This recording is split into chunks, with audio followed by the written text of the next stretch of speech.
welcome to Games as Lit 101. I love a good horror game.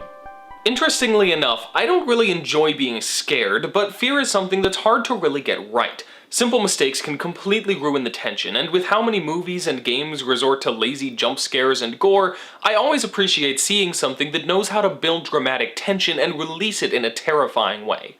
Now personally, I've not actually played as many games in the horror genre as I would like to, if only because as much as I love it, I'm also kind of a wimp when it comes to scary stuff. That said, I have made sure to play through some of the genre's staples, usually with a close friend or someone. As much as it's certainly possible for another person with you as you play to just completely screw up the horror, I've also found that if both of you go into it with a healthy respect for the game and the tension it's trying to build, then you can end up helping to relieve that tension without actually just completely obliterating it.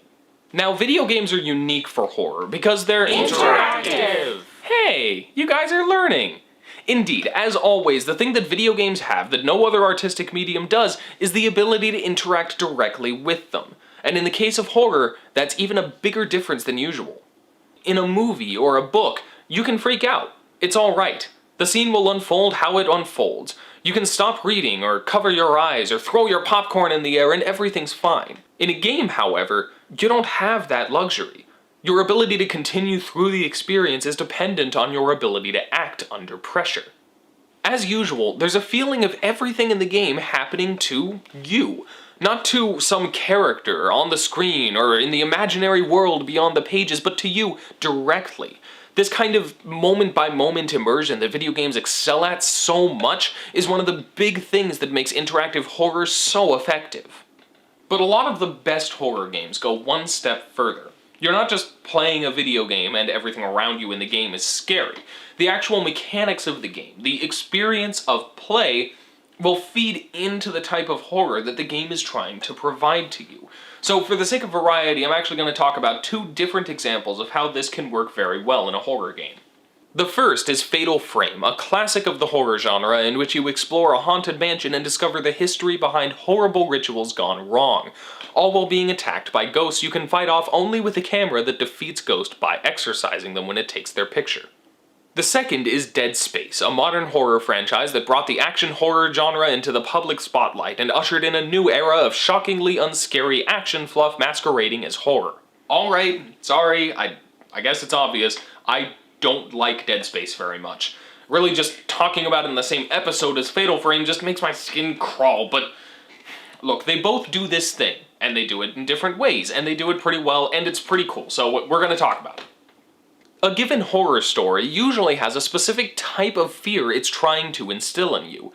Lovecraft generally evokes the fear of the vast unknown, Marble Hornets evokes the fear of a constant and inescapable threat, and Minecraft evokes the fear of losing all your crap in lava.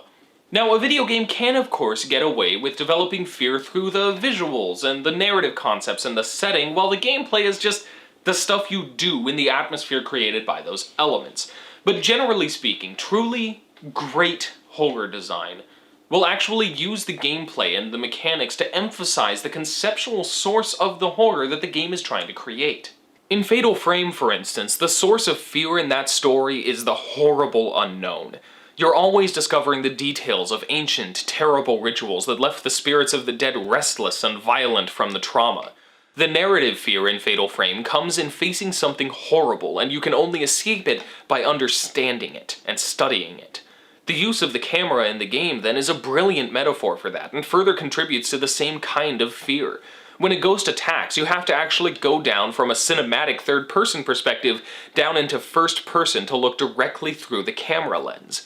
To defeat the thing that's terrorizing you, you must literally go down to its level, look it in the eye, and study it. Learn how it moves before striking with just the right timing.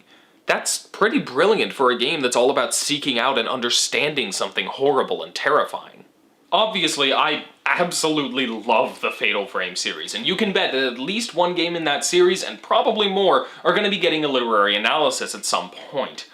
Now, I probably can't say the same for Dead Space, but it still does a pretty good job matching its gameplay to its horror. Dead Space is all about body horror. The necromorphs, as their name implies, take over the bodies of humans and morph them in grotesque and gruesome ways. Kind of like The Thing, if it just attacked stuff instead of being smart and interesting. The game has decent atmosphere, but the scares are predictable and the action is the main focus. Ultimately, the game wants to make you cringe with blood, guts, and squirmingly uncomfortable grotesqueness. So in comes the game's unique twist on the shooter formula. You're an engineer, not a soldier. You're armed with cutting tools rather than traditional weapons, and the best way to defeat the enemies is by dismembering them rather than shooting them in the head or the chest. This obviously goes along really well with the theme of body horror. Every death is, by the nature of the gameplay, horrible and grotesque, so the gameplay feeds into the same source of horror that the rest of the game does. So while we see these two very different types of games, we can also see how the actual act of playing them offers the same kind of horror as their story, setting, and visuals. And in a world full of AAA games that try to just awkwardly shove shooter mechanics into a scary setting with gory combat, I think that we could use a bit more of this kind of comprehensive and unified horror design. There are plenty of other great horror games that do this, of course, so go ahead and talk about them in the comments. And while you're down there, check out that nifty little subscribe button, and for that matter, the Patreon link if you really like what you see. Next week, we're going to talk about the musical concept of leitmotifs and how video games have used them to their advantage throughout the years. So until then, class dismissed.